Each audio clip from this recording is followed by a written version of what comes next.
that Christ Jesus wasn't crucified. He never died. And how can we prove this?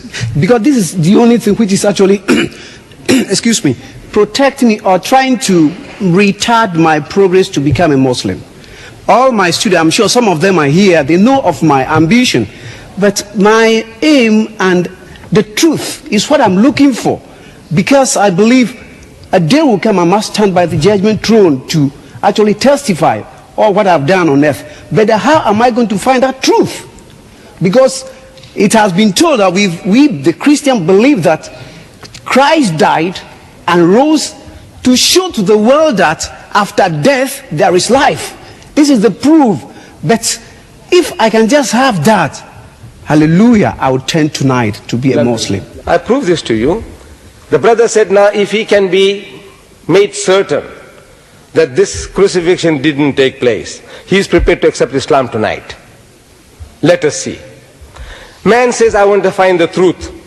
But generally, they close their eyes, they say, I want to see the sun. And I don't see the sun because his eyes are closed. And he doesn't want to open the eyes. He's terrified to open the eyes. Nobody can help him. No million suns can help him to see the light if he keeps his eyes closed. But now, if he opens himself to say, let's have a look. What does the book say? The book says, Luke chapter 24, verse 36, that Jesus returns to that upper room where they had the Last Supper.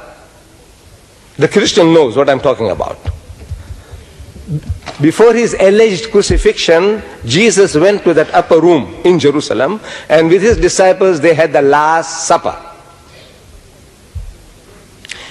So after his alleged crucifixion, Jesus returns after 3 days. And he goes into this room, and his disciples are there. 10 of them are there.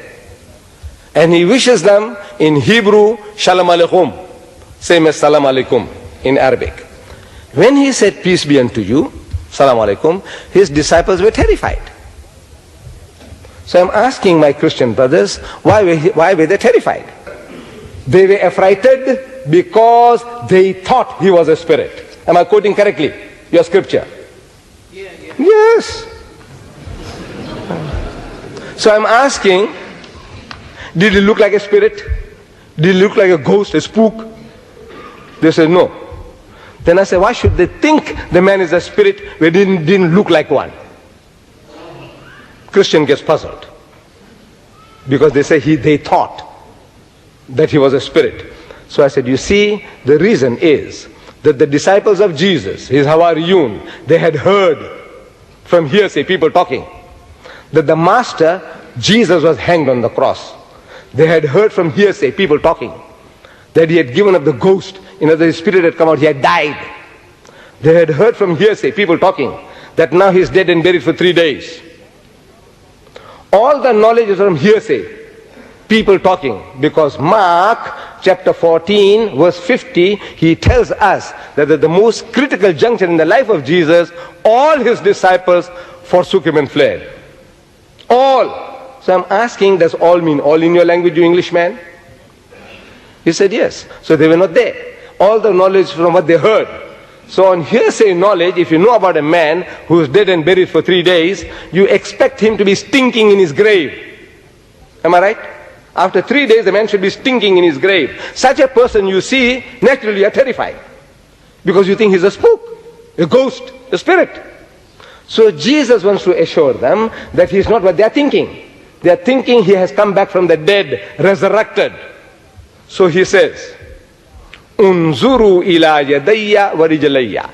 Says, behold my hands and my feet. Inni ana huwa. I am the same fellow man. What's wrong with you fools? Can't you see? Inni, most certainly I, ana huwa. Husuni wanzuru. Say, handle me and see. فَإِنَّ الرُّوحَ لَيْسَ لَهُ لَمٌ وَإِزَامٌ. For a spirit has no flesh and bones, as you see me have. And they felt him. And they believed not for joy. Means they were overjoyed. And wondered, what happened, man? We thought the man was dead and buried. So he says, to assure them further that this is not what they're thinking, he says, أَإِنْدَكُمْ هَاهُنَا طَعَامٌ. Have you got here anything to eat? فَنَاوَلُوهُ جُزْءًا مِّن سَمَكٍ وَشَيْئًا مِّن شَهَدِ عَسَلٍ فَأَخَذَ وَأَكَلَ قُدَّامَهُم.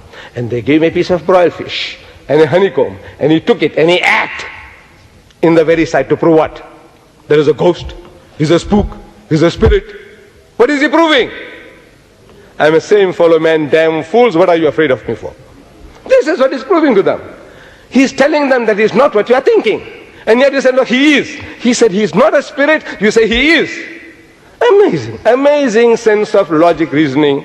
The man is telling you, I'm not, you say he is. Jesus says, I'm not God, I'm a servant of God, you say, no, he's God. Jesus says, I don't know about the Yawm al-Qiyamah, they say, no, he knows. Jesus says, I can't do everything of my own self, they say, no, he can do everything. I say, what's wrong with you people? The man is telling you, I don't know. The man is telling you, I'm the same fellow. And you say, no, he's a spirit. He says, he's not a spirit, you say, he's a spirit.